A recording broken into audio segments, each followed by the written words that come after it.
Journalist మిత్రులకు అందరికీ నమస్కారం. ముఖ్యంగా యూరియా మీద టీఆర్ఎస్ నాయకులు శవాల మీద పేలాలు ఏర్పడినట్టుగా ఈరోజు ఉన్నటువంటి కొన్ని పరిస్థితుల దృష్ట్యా వాటిలలో కూడా జనాలలో రెచ్చగొట్టి ఏదో లబ్ధి పొందాలని చూస్తున్న ఈ తరుణంలో ప్రెస్ మీట్ పెట్టి కొన్ని వాస్తవాలు, కొన్ని నెంబర్లు పత్రికాముఖంగా ప్రజలందరికీ కూడా తెలియజేయాల్సిన అవసరం ఉంది అని భావించి ఈ పత్రికా సమావేశాన్ని ఏర్పాటు చేయడం జరిగింది. ఈరోజు ఇందాక కేటీఆర్ గారు కూడా ఏదో ప్రెస్ మీట్లో మాట్లాడుతూ మిర్యాలగూడలో ఏదో ఒక గన్మెన్ ఆయన ఒక లారీ లోడు యూరియాని తీసుకుపోవడం జరిగింది, ఇట్లా ఉంటుంది కాంగ్రెస్ వాళ్ళ పాలన అని ఇందాక ఈరోజు మధ్యాహ్నం హైదరాబాద్లో ప్రెస్ మీట్లో కూడా ఏదో ప్రస్తావించడం జరిగింది. ముఖ్యంగా దాని విషయం కూడా మీకు ఒకసారి చెప్పదలుచుకున్నా. ఇప్పుడే నేను గవర్నర్ గారి సమీక్ష సమావేశం ముగిసిన తర్వాత కలెక్టర్ గారితో, ఎస్పీ గారితో మరియు జిల్లా వ్యవసాయ అధికారులతో కూడా ఇప్పుడు దాని మీద సమీక్షించి వాళ్ళతో మాట్లాడి వచ్చి ఈ ప్రెస్ మీట్కి రావడం జరిగింది.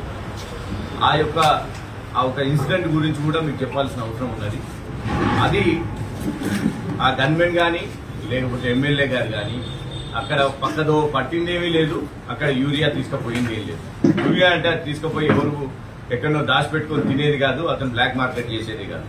ఎస్పీ గారు కూడా దీని మీద క్షుణ్ణంగా ఎస్పీ గారు కానీ ఇంకా కలెక్టర్ గారు కూడా దాని మీద ఎంక్వైరీ చేసి చెప్పారు. దాంట్లో ఎలాంటి నిజము లేదు. ఆ రోజు ఉన్న పరిస్థితుల దృష్ట్యా ఒక దగ్గరికి పోవాల్సిన లారీ తర్వాత కుక్కడం అనే గ్రామానికి అక్కడ ఎక్కువ అవసరం ఉండబట్టి యూరియాని ముందుగా అక్కడికి పంపించడం జరిగింది. అది కూడా ఎమ్మెల్యే గారి ఇన్స్ట్రక్షన్ మీదనే రైతుల కోసమే పంపించడం జరిగింది. దాన్ని అక్కడ ఇక్కడ వచ్చిన కొన్ని న్యూస్ దృష్ట్యా ఇలాంటిది ఏదో జరిగింది. ఒక గన్మెన్ గారి ఆయన ఫోన్ రావడం వలన అది ఇంకో దగ్గరికి డైవర్ట్ చేసిందంటే దాని మీద ఎస్పీ గారు కూడా ఇది ఫస్ట్ అధికారుల దృష్టికే వస్తే వారు ఇమీడియట్ గా దాని మీద ఎంక్వైరీ చేసి దాని మీద కూడా పూర్తిగా నిగ్గు తెచ్చారు. అట్లాంటిది ఏది జరగలేదు. ఇది ముఖ్యంగా రైతులకు కూడా చెప్పదలుచుకుంది. దాని మీద ఇక యూరియా విషయానికి వస్తే ముఖ్యంగా కూడా ఈ యూరియా అనేది కేంద్ర ప్రభుత్వం నుంచి వస్తే రాష్ట్ర ప్రభుత్వం ద్వారా రైతులకు మొత్తం ఇది సరఫరా జరగటం అనేది ఇది ప్రతి సంవత్సరం వచ్చేది. ఈసారి సరే కేంద్ర ప్రభుత్వం వాళ్ళ కారణాలు వాళ్ళు చెప్పిన మేము కూడా అనవసరంగా వాళ్ళని బ్లేమ్ చేయకూడదు.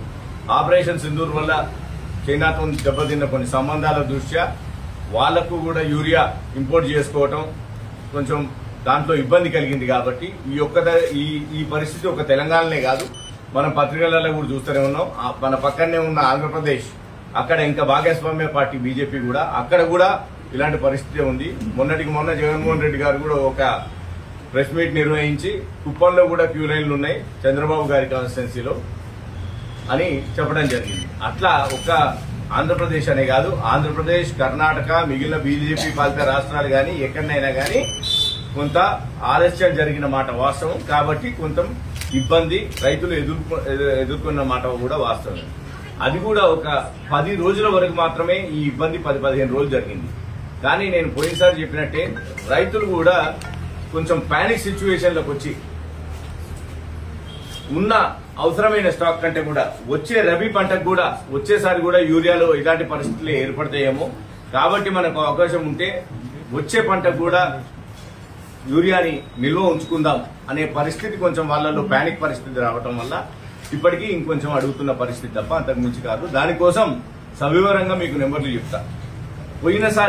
పోయిన సంవత్సరం ఇదే టైంలో ఇదే మన జిల్లాలో 57,000 మెట్రిక్ టన్నుల యూరియాని పంచితే ఈ సంవత్సరం ఈ రోజు వరకు 61,000 మెట్రిక్ టన్నుల యూరియాని మన నల్గొండ జిల్లాలో యంత్రాంగం పంపిణీ చేయడం జరిగింది.